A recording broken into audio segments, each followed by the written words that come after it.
Hey everyone, welcome to part 2 of the linked list video series. In this video, we're going to be implementing two methods. We're going to be implementing a method where we can add a node to the beginning of the linked list as opposed to our current add method, which adds it to the end of the linked list. This method is going to be known as Prepend, and then we're also going to be implementing a method that will allow us to remove a node from the linked list, and we'll call that remove. So let's go ahead and start with the prepend method. So we'll say def prepend, and in this method what we're going to do is we're basically going to add a node to the beginning of the linked list. And so first thing we need to do, just like we've done in our add method, is we need to check if our linked list is empty by checking if the head is nil. So we can do this. We can just say if head.nil, and you can notice that I'm not using self right here. Someone mentioned in a previous video that you don't have to use self, and that is totally correct. When you're just reading the attribute, you don't need to use self. So just a quick note. So we're going to say if the head is nil, that means the linked list is empty.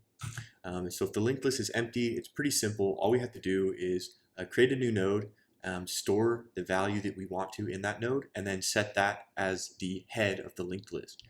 So I can just say self.head equals node.new, and if you remember from our last video, we have this node class down here, private class. It takes in a value and a next node in its constructor, and we'll say the value is value and nil is the next node.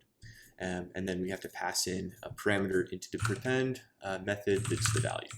Okay, that's all we have to do if the linked list is empty. If it's not empty, we're going to come into this else block right here. And then what do we have to do? Well, we basically have to replace the old head with a new node, and then point that new node's next node attribute. We need to point it at the old head. So a simple way to do that is to just say old head is equal to head, okay? And then we can say head equals node.new, and we can pass the value in here, and then instead of passing nil this time, we'll just pass in the old head. So this will make sure that our new head right here has a reference to our old head, and we keep that chain connected, and we can keep going down our linked list, and nothing gets broken. Okay, so that should be all we have to do for the prepend method. The prepend is actually easier than the add method because we don't even have to find the last node. We just we already know where it is. It's going to be the head if it exists. So let's test it out real quick. We can instantiate a new linked list down here, and then we can say ll.prepend, and then we pass in a value. So let's pass in 10. So that should set this to the head, and now we say ll.prepend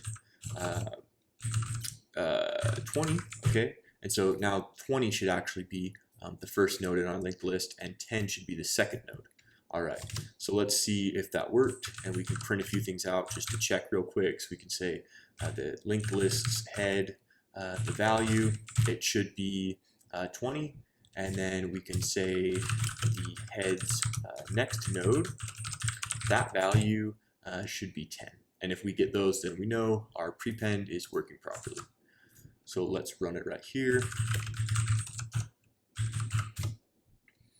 Okay, and we're getting a nil value for, that means our second print statement was actually a nil value. So that means the head.next node is coming back as nil.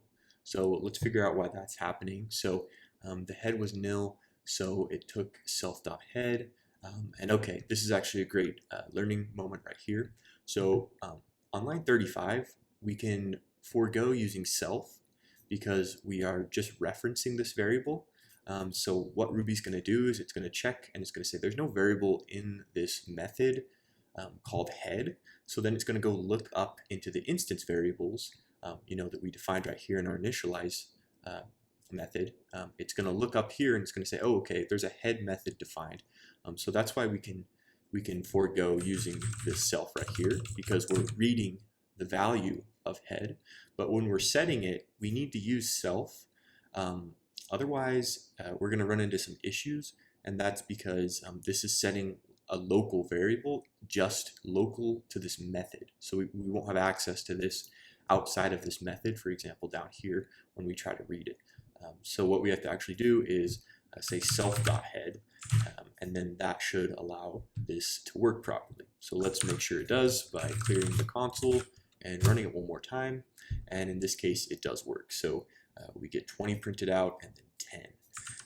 And so it looks like our prepend is working properly because this was the first element, it's the head, and this next node is, we're still able to reference it. So it looks like everything's good to go on that front. Now we can implement our remove method. So we're just going to pass in a value just like we're doing to our add and our prepend method and our find method. And what we need to do is search through the list until we encounter a node with this value, and then we need to remove it from the list, and that requires a couple operations. Removing a node is actually going to be one of the most in-depth methods, so it's going to take the most work, but it's not too bad. So let's just like we did in the other ones, let's just say if the head.nil, we don't actually have to do anything because there's no values in our linked list, so we don't have to remove anything. So we can just return immediately. And Ruby actually gives us some nice formatting stuff where we can put this all on one line, just like this. So we can say if the head is nil, then just return immediately and don't do anything. Okay, so if we make it past line 45, we know we have at least one element in our linked list. We have at least a head. And what we need to do is we need to go over each element until we find the element that we want to remove. So we can actually use a cool Ruby method called until, which I believe Ender mentioned in the previous video. In the comments of that video, he was asking, why are we using this negative statement right here in the while loop? Couldn't we use an until loop? And that's exactly right. So we can indeed use an until loop. So I can say, how an until loop works is it'll just keep executing the code until a condition is true. So it will say until node, and what we're going to do is say node equals head until node is nil. Okay. Until the node is nil, we're going to keep checking nodes. So until we reach the end of the list, basically, we're going to keep checking nodes. I'm going to say if the current node that we're on dot value equals the value we're searching for. Basically, this means that we've found the value that we want to remove, and this is exactly how we're doing it up here in the find method, except for we're using an until loop. Okay, so what do we have to do once we've found the value that we want to remove? Well, we have to do a few things. We have to take the node that was immediately before this node, and we have to set that node's next value equal to this node's next value. And that basically cuts this node out of the linked list, and it will be garbage collected because there's no longer going to be a reference to it. We could even set it to nil if we wanted to be extra sure that it's going to be removed. But we don't have a reference to that node, so we're going to have to keep another variable that's called previous node, and we're going to set it to nil initially because when we first start off, we're going to be at the head, so there's not going to be a previous node before the head, so we're setting it to nil.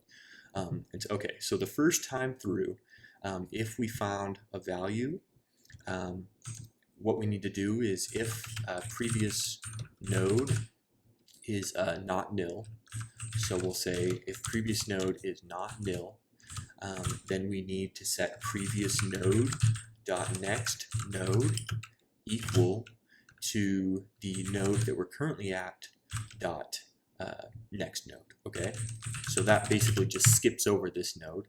Okay, and it cuts it out of the list, and that we only do that if the previous node is not nil, and in that case we can actually format this as an if-else statement just to make it a little easier. So we can say else and then end that, and we can say if the previous node is not nil, then we can just go and update that next node property to skip this node and actually go to the next node.